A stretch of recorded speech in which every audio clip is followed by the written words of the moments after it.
Welcome to the Luke Macias Show.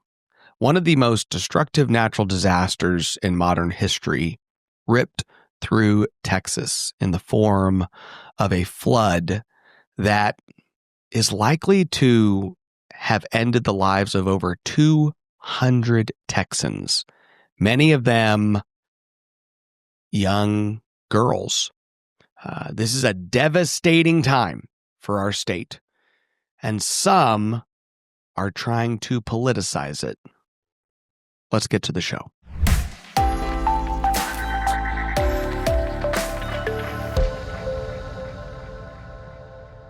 I'm sure, like many of you, during this weekend of the tragic flooding going on, and for the record, Kerrville is less than an hour and a half from my home.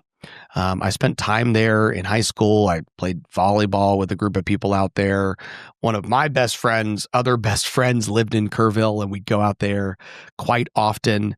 I've been to many camps in that area. A friend of mine got married at one of the camps to one of the camp directors, and we were out there for a week and then visited them several times. And there's just, it hit closer to home because of the reality that I know people there. I have family that live in Kerrville. So it was a sobering time. And then as the stories are coming out and you're realizing that more than a handful of lives have been lost, and then you're realizing that dozens of young girls' lives have been lost, it's a reminder that the pain and sting of death is real. By Sunday afternoon, my daughter, Emmy, who's 7, just kept telling me, "You don't need to keep hugging me," right? Because I was hugging her too many times. Realizing that some of the girls who lost their lives, the families who are mourning the loss of this life, are mourning the loss of daughters and granddaughters who are the same age as my daughter. I had a conversation with Wes Verdell, who's the state representative of this area, and was literally on boats for days conducting and helping with the search and rescue of his constituents.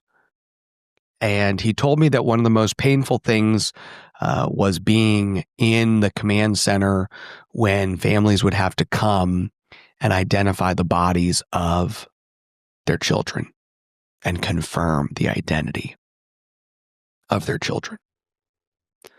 This is not an easy time for our state.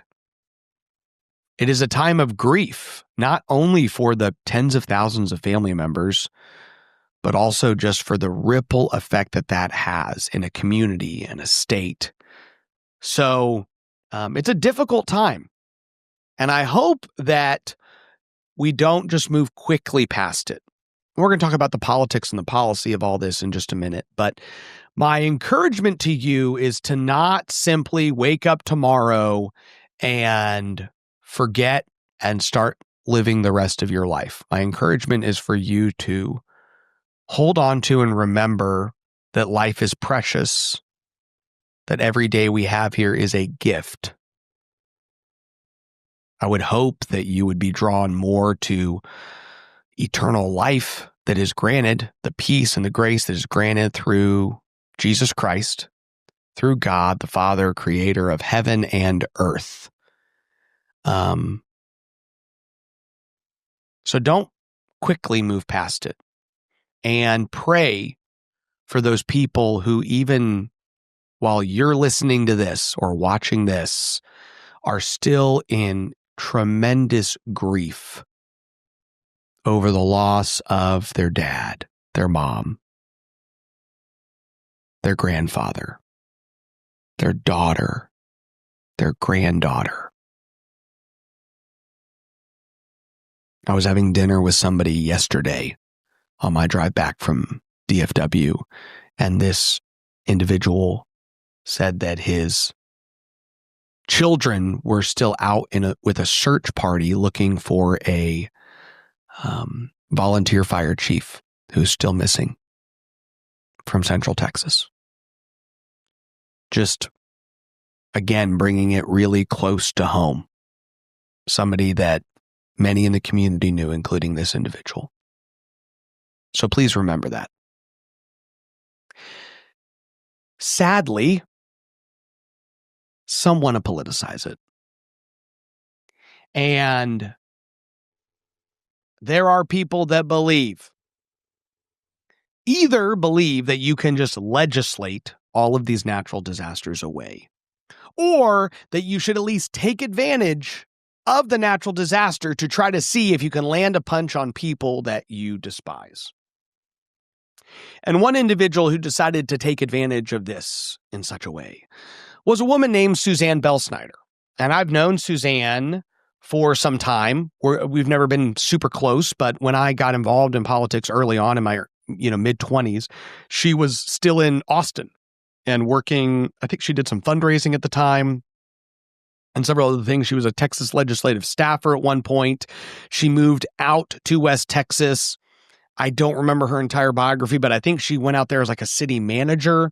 She now runs a little newspaper as well and some other stuff, but she is one of the voices loudestly opposed to Governor Abbott and other Republicans who have fought to advance school choice.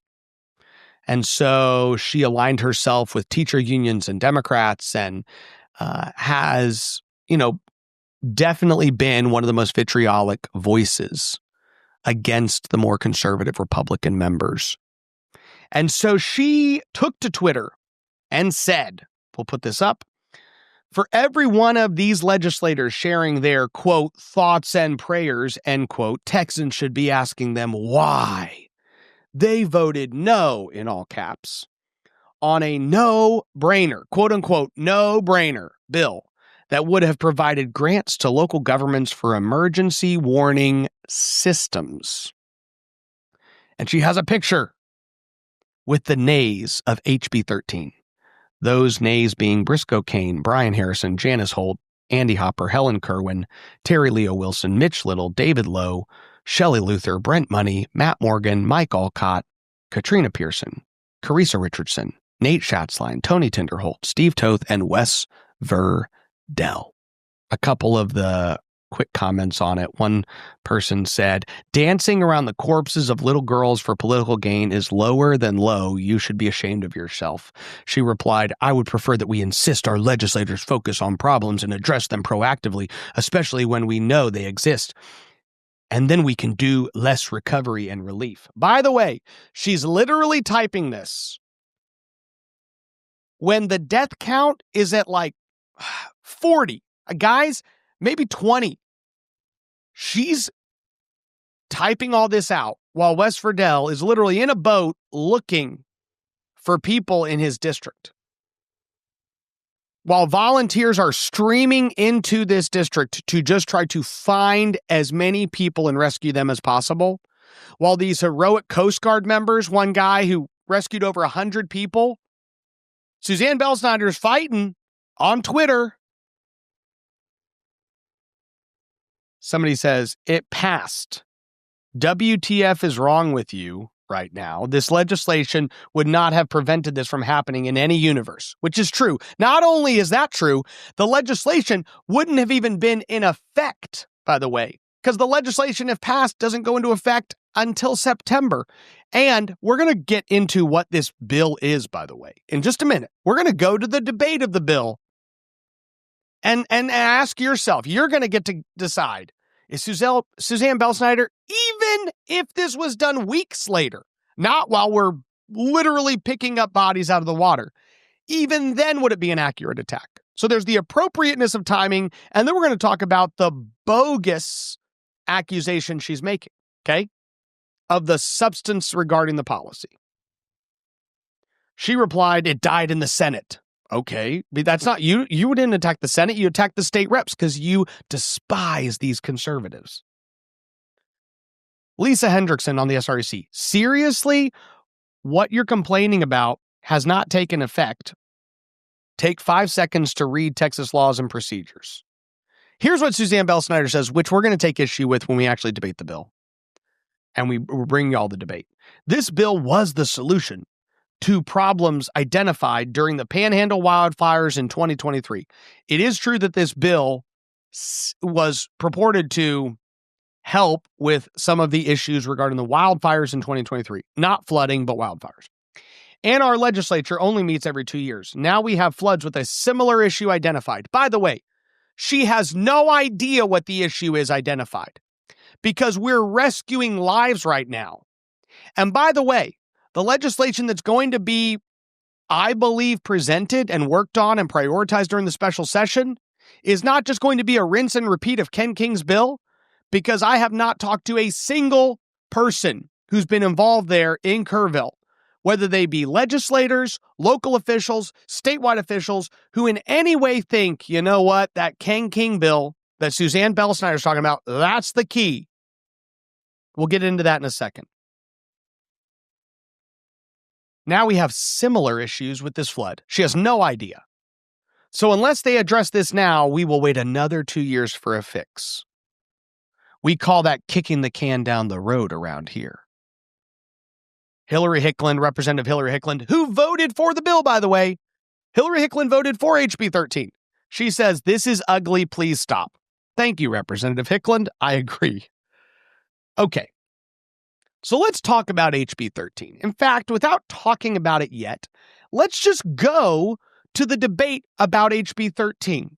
Now, so that you know roughly what HB 13 does, it is a bill that creates a $500 million, a $500 million grant program where these counties, and most of the counties that were, of course, going to jump on this immediately would have been counties in the Panhandle, would have said, hey, we want communications technology where all of us can talk to each other. Because one of the problems we identified is that while all these fires were going around, different county departments and emergency services couldn't all just communicate with each other. So people were siloed out a little bit, and that caused some problems for stopping the fire. Okay? So they decided to create a $500 million fund where these counties can say, we want to buy a bunch of this equipment that can all communicate to each other, and we want you to pay for it. The state's going to create a big fund. The county is going to ask for the money. The state's going to say, here's a bunch of money to buy a ton of this technology and radios and all these things. Okay? That's essentially what the bill was going to do, broadly speaking. So let's go to the debate and watch, because Ken King is the author of this bill. Now, Ken King, for those of you who don't know, is probably one of the biggest jerks in the Texas House. Now, I talked about this during the ugly episode, and, he separately from anything else also was somebody who killed more conservative policy. That does not have anything to do with HB 13. He killed a ton of conservative policy, and you'll probably see within this debate a person who seems kind of opposed to just conservative ideas in general. He's also going to significantly either mislead the body in this debate or just reveal his own ineptitude. Mr. Tidwell, for what purpose? Will the gentleman yield for a couple questions? Does the gentleman yield for questions? 4 questions. I The yield. gentleman sir. yields. How much is this every 2 years? Is it 5.7 million? Is it 5? The rider is asking right now for $500 million. That would be paid $250 million each year of the biennium. Okay. And essentially, they acquire land, they acquire communications equipment and supplies, and they create interoperability between different departments and different agencies. Is that accurate? Yeah. So the council would set out the rules for this, but essentially, yes. First part is we created an interoperability communication system for the entire state. Second is local governments can apply for grants for the communications equipment and training, which gives a cohesiveness to all disciplines of first responders. And so when they give this money out, over $500 million, right now there's some stuff in the bill, you and I, at least my staff and your staff talked, about having to have some open meetings acts, just similar to what the commissioners' courts would have to do when they request this money and they get it, they're going to have to talk about what they're going to use with it.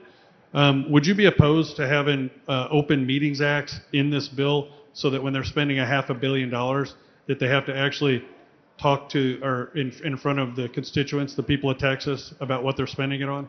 Well, there's two parts to this. The account would be held at the comptroller's office, and I believe the comptroller's office is subject to Open Meetings Act now. So when the money was spent, it would be subject to Open Meetings Act. The other part that would concern me on that is opening up critical infrastructure to the media. You know, that's what this council will be dealing with, is critical infrastructure, and I don't think that part should be subject to Open Meetings Act. So, but Open Meetings Act allows for emergency, they allow them to go into special sessions, executive sessions, is that correct? I think it would. And once again, I believe your problem as far as spending the money is covered by the Open Meetings Act, because that happens at the comptroller's office.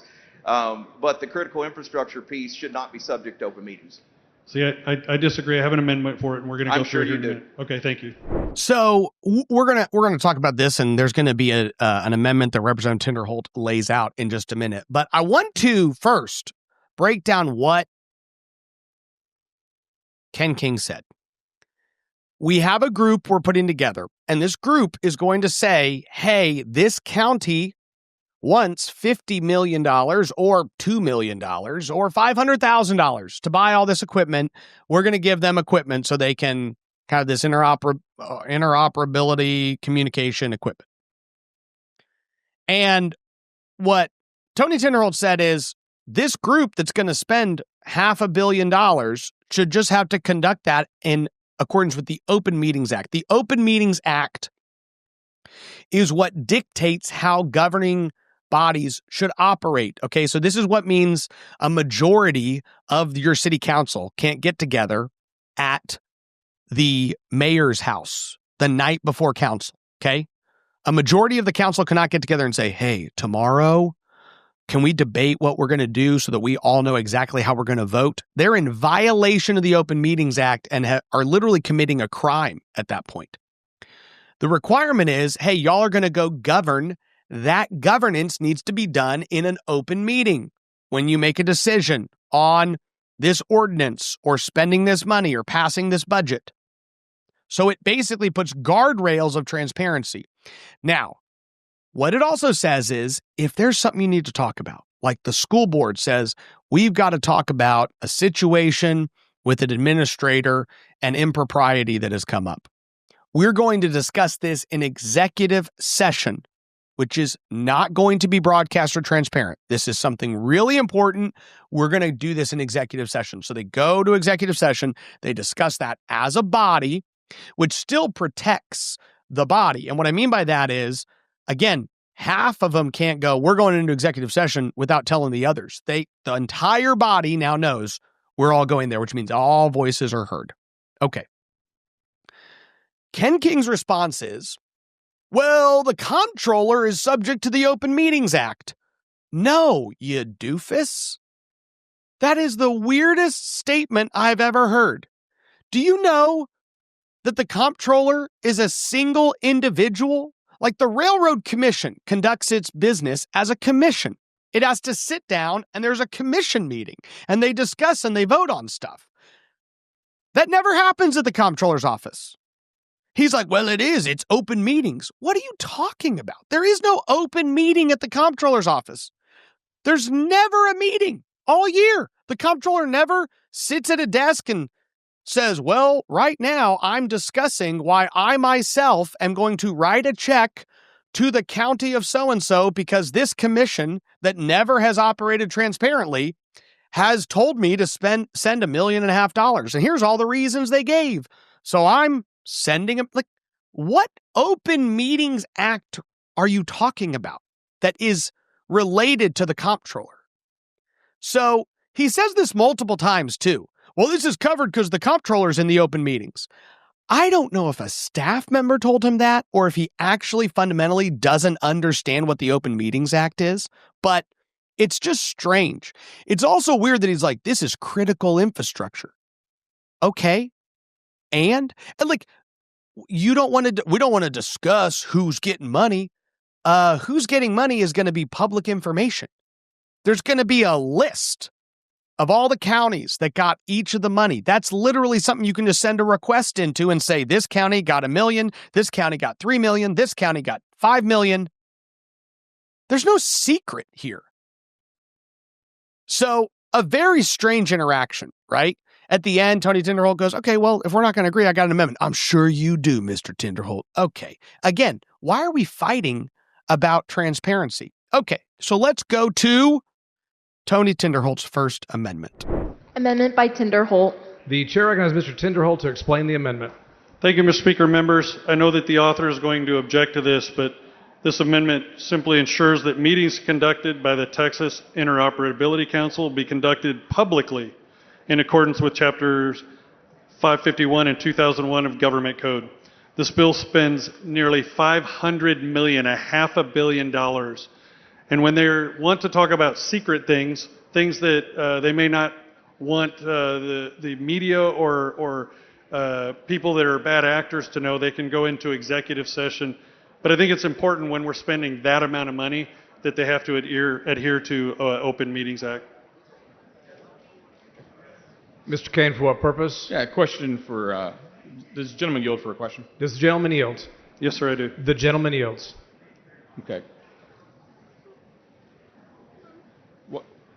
So you're saying this bill right now, they're able to make decisions without the public knowing what's going on? They do. They have access to $500 million, $500 million. He's saying that the comptroller has to cover that stuff, but I want to know when they're purchasing property, when they're purchasing large amounts of equipment, I want to know what they're doing. I want to know why they're doing it. Yeah. And if they talk about secret stuff, they can go into executive session. Is there a reason that that's important, Mr. Tinderholt? I think it's important for transparency and for voters to know what their tax dollars are going toward. Okay, thank you. It's a good amendment. Thank you. Mr. Speaker, I move adoption. The chair recognizes Mr. King in opposition.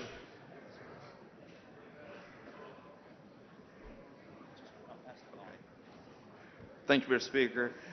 Members, I'm going to oppose this amendment. I believe the bill is covered by everything subject to the Open Meetings Act. The Comptroller's Office is completely transparent. I do not believe talking about critical infrastructure and allowing the enemies of this state to have inside details to what the council is doing is appropriate. For that, I'd ask you to oppose the amendment. Chair recognizes Mr. Tinderholt to close on the amendment. Thank you again, Mr. Speaker. Members, look, they can go into executive session. If I remember when I looked at the bill, there's members of the House, members of the Senate. I think the Lieutenant Governor might be on this council. The data's encrypted. If you go try to listen to Arlington Police Department today, it's encrypted. You can't listen to it anymore. 4 or 6 years ago, you might have been able to listen to it. These guys are spending money on property. They're buying land. They're buying huge towers. They're buying equipment. Some of it you and I can buy off the shelf. And if they decide that they're going to talk about things that are super secret, I encourage them to go in and have an executive session and talk about those things. This is about transparency for our voters, transparency in spending over $500 million on something. I would think this would be a simple amendment to accept. I hope you'll vote with me. I'll be voting 1. A record vote has been requested. All those in favor vote aye. All those opposed vote nay. The clerk will ring the bell. Show Representative Tinderholt voting aye. Show Representative King voting nay. Show Representative Perez voting nay.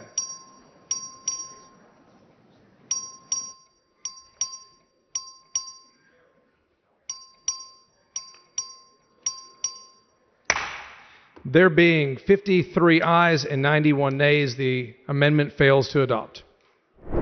I want you to first hone in on something Ken King says. In his opposition to the amendment, I believe this bill is covered by the Open Meetings Act. What? What does that even mean? It's not covered by the Open Meetings Act.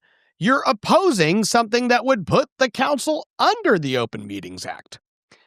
I want you to also realize that 53, and when I look at it, it looks like almost all of them were Republicans. There were a handful of Democrats that voted for Tony Tinderholt's amendment, but Republicans like Daniel Alders, Keith Bell, Ben Bumgarner, Briscoe Kane, David Cook, Charles Cunningham, Mark DeRazio, Gary Gates, Caroline Harris Davila, Brian Harrison, Richard Hayes, Hillary Hicklin, Janice Holt, Andy Hopper, Lacey Hull, Kerry Isaac, Helen Kerwin, Mark LaHood, Terry Leo Wilson, Mitch Little, David Lowe, a bunch of others, Lozano, Alcott, Oliverson, Richardson, Schatzline, and a ton of other people, Schofield. I could go through them all. By the way, there's actually, when I look here, maybe 10 Democrats that joined, like, it looks like a majority of the Republican caucus around, and then maybe 8 Democrats voted. So a majority of the Republican caucus and a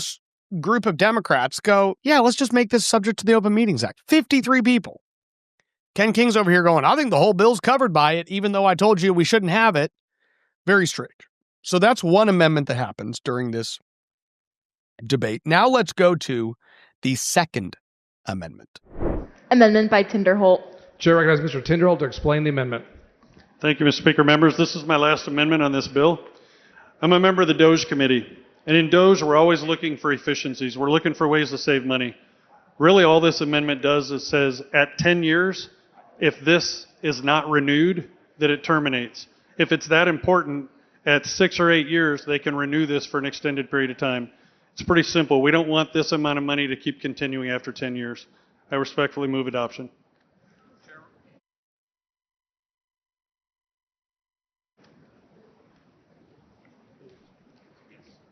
Chair recognizes Mr. King to speak against the amendment.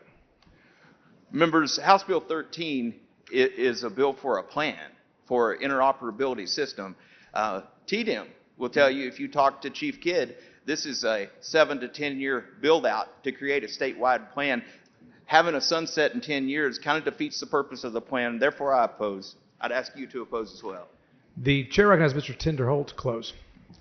Look, to oppose a 10-year review on this, to terminate it if it's not being used, is simple.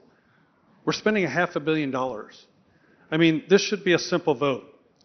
This shouldn't be a vote against Tony Tinderholt. This should be a vote that's simple for your constituents.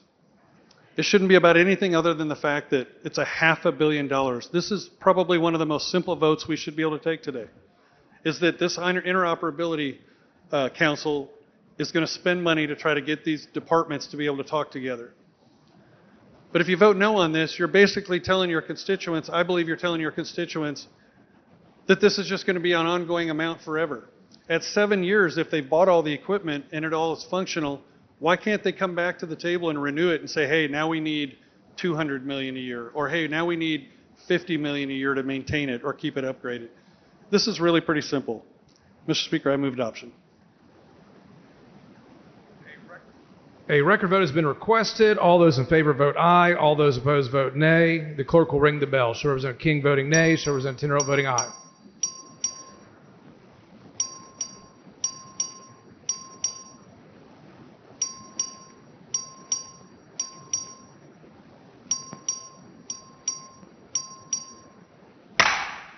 There being 46 ayes and 101 nays, the amendment fails to adopt. Okay. So you have, we are now going to kind of come back to the substance of politicizing HB 13 in the midst of people still being recovered, bodies being picked out of the water. Suzanne's on Twitter doing her best to stand up for what she believes is right. Now, we've already addressed the appropriateness of the timing, right? She could wait a week or two and then say, hey, I'd like to have a discussion about HB 13. We're then going to talk about how HB 13 was handled by Representative Ken King. Now, you understand now that this $500 million program, they wanted not to even be subject to the Open Meetings Act. These are probably some of the reasons the bill died in the Senate. $500 million just to spend on, and by the way, how you spend it doesn't even matter. You can do whatever you want. Close the doors. We don't need to see it. Then, what Tony Tinderholt offers is what's called a sunset clause. This does not mean that this plan will go unfunded. It doesn't mean it's going to end. What it means is that in 5 sessions, 10 years from now, we need to come back and vote again to continue it, which basically requires the legislature to acknowledge the helpfulness of the program. And it requires those involved in the program to be able to justify their continued existence. Because all of you know that once you create a new government fund, it's just going to keep going.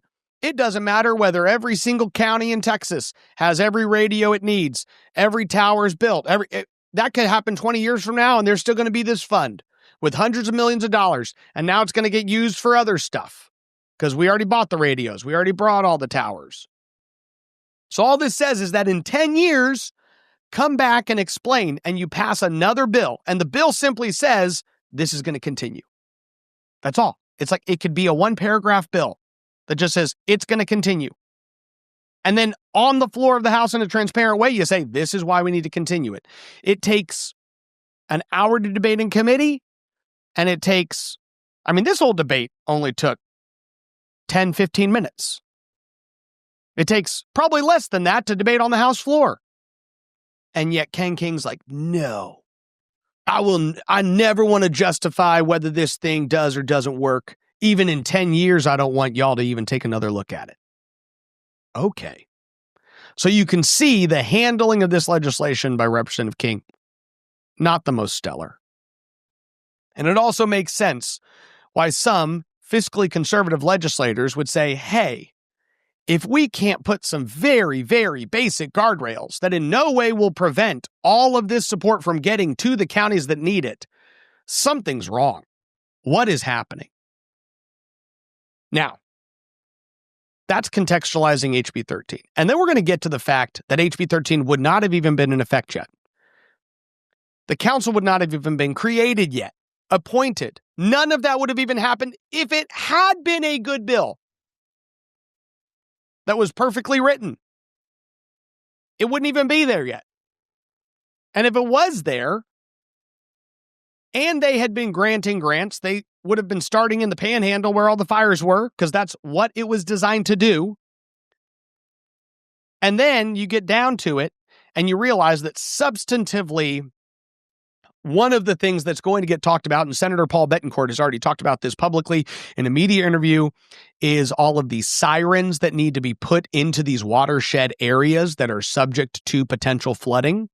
I'm told that the city of Comfort had a siren system that they were able to turn on. One of the problems that you've probably heard about is the fact that a lot of people turn off their phone alerts because you get like an Amber Alert that's like, burr, burr, child missing in Laredo or in El Paso. And you're like, okay, this car, right?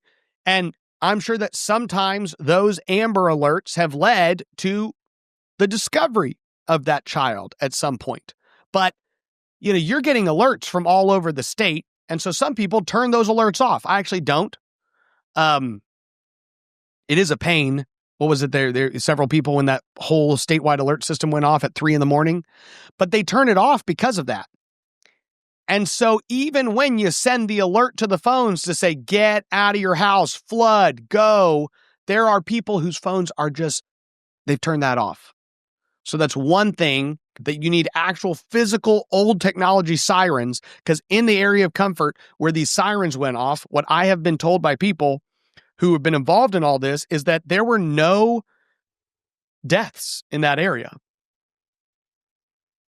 That was not in Ken King's bill. I'm not blaming Ken King for not putting it in his bill because I'm not trying to politicize this situation. I didn't do a show to say, hey, let me tell you how these elected officials are responsible for the flood. That's not what this is about. It's not Ken King's fault that there were no sirens in his bill. He wasn't trying to make sure that if there was flooding in the hill country, we were ready. That's not what his bill was designed to do. It wouldn't have done it. There are going to be policies presented like that of Senator Paul Bettencourt's that he's already publicly discussed that are going to start addressing that. That's a good thing.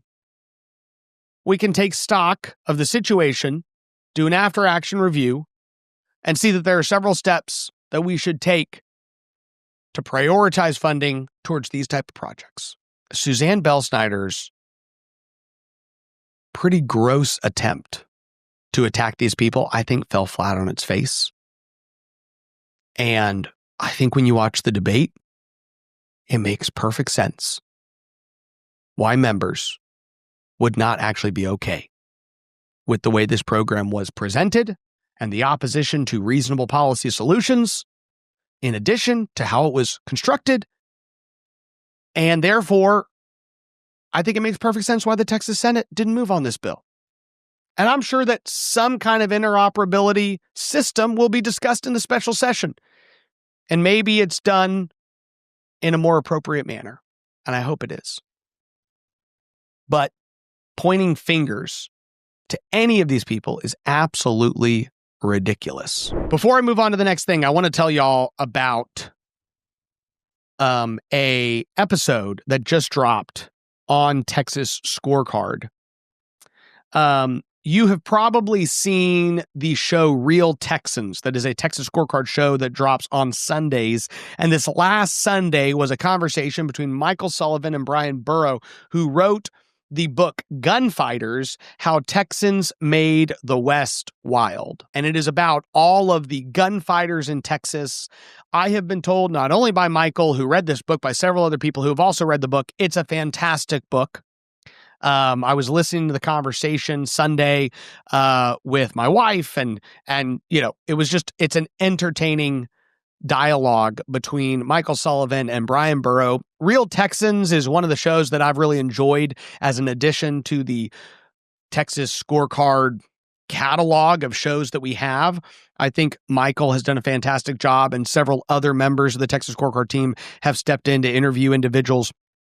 But Michael in particular has done a fantastic job by identifying very interesting Texans, some of them politicians, some of them authors.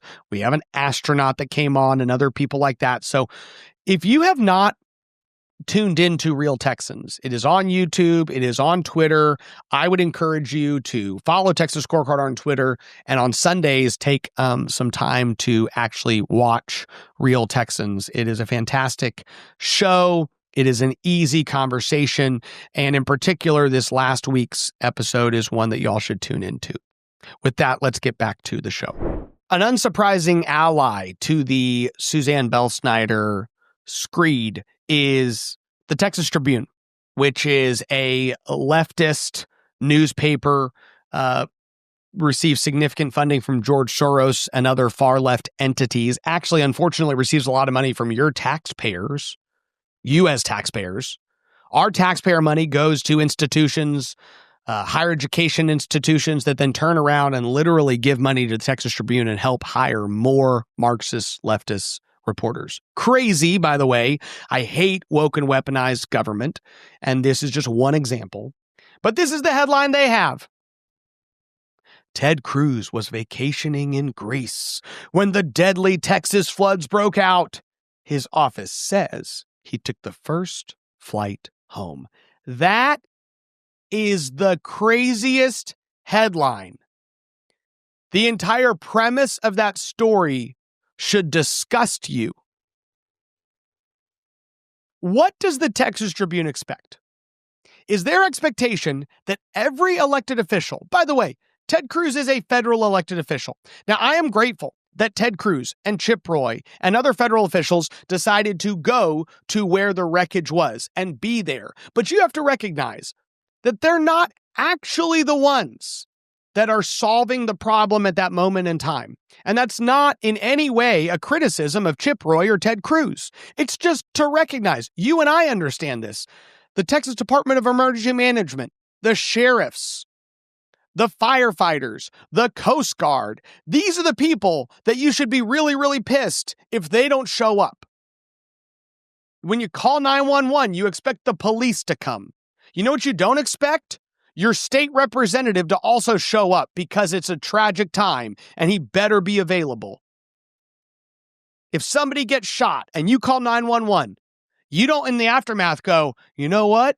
Surprised my congressman wasn't here. I'm told he's on vacation. I guess he doesn't care about our community. That'd be a crazy statement to make. So evidently, the Texas Tribune believes that Ted Cruz is supposed to look at the weather, then know more than all the rest of the experts of the weather and go, actually, I've come to the conclusion that a very large storm could form, and that very large storm could cause unforeseen levels of destruction and loss of human life. And because I'm the sole person who knows this, I'm going to now cancel my vacation so I'm here and can show up for the first press conference and not the second or the third press conference. That is the implication of the Texas Tribune headline. You are not going to read headlines like this at Texas Scorecard, because that is gross. We should never read headlines like this at anybody who's respected. If you want to know why some of us tell and encourage Republican officials to stop engaging with the Texas Tribune, it's because of stupid headlines like that. It's gross, it's disgusting, it's absurd. In closing, we have a special session that is going to start in a couple weeks. And what you have already seen is a number of Republican officials coming out and encouraging Governor Abbott to add additional conservative Republican policy to the call. The session is for 30 days. It will start on July 21st. It will end on August 21st. There are a number of things the governor has already put on the call. There's an expectation that he will add other things to the call. He can add them to the call at any time.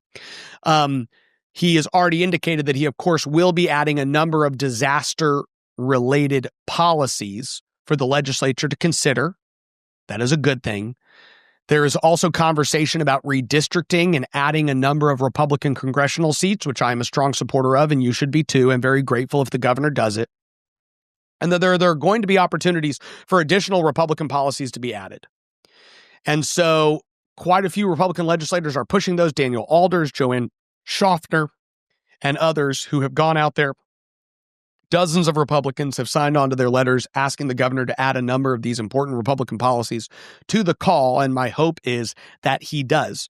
We are going to take another bite at the apple for 30 days and have an opportunity to deliver a handful of additional wins. Some of those wins that people are asking for are policies I talked about in my series, The Good, the Bad, and the Ugly of the Session. And these are some bills that died in the ugly episode or the bad episode. So I believe that we have another good opportunity, and I'm grateful that we're coming back for a special session. Not happy that I had to change my vacation plans, but grateful that Texas will have another opportunity to advance some additional conservative policies. There are many things going on around Texas, but today I really felt the need to just take a step back and specifically hone in on the disaster that happened and some of the people that were trying to politicize it and how we as Texans can and should do better. Please keep all of the families who have lost their loved ones in your prayers. The level of grief happening in Texas is tremendous. I think we're going to pass 200 lives lost in this flood. 200. It's already well over 100. I'm telling you guys, it's probably going to be north of 200. People who lose their children, it destroys them. The level of depression, your likelihood of divorce skyrockets when you lose a child. Why? Because it destroys people. And then it has these ripple effects of ripping people apart. So my prayer is that people are able to grieve well. And that our state, as a community and society, that the church surrounds these people with the things that are good and true and beautiful. One of the best books I've ever read is a book by C.S. Lewis called A Grief Observed. And if you've never read it, it's not long. It's well worth your time. It has tremendous insights into the process of grief and insights into the hands of a loving Father. There's a quote in the Lutheran hymnal. It's a prayer that is prayed during suffering. The church prays for suffering differently today than I think it did historically. When people around us are sick, something's not going well in their life, usually the prayer is for that to end. And that's a very natural prayer. We pray that you're sick and you would be better, that you're in pain and you would stop being in pain. But this prayer in particular, there's one little quote from it, and I got this from Brian Wolfmueller, who's a Lutheran pastor in Austin, St. Paul Church in Austin. And he quoted this. He said, "The prayer is that you would receive your suffering from the hands of his fatherly goodness." From God's fatherly goodness, the hands of his fatherly goodness. And I have been praying that even through the grief and suffering that our state is going through, that people would be drawn to the cross, that they would receive a peace that surpasses all understanding, and that God our Father would guard their hearts and minds in Christ Jesus. And I hope that you are praying for everyone involved as well. May God bless you, and may God bless Texas.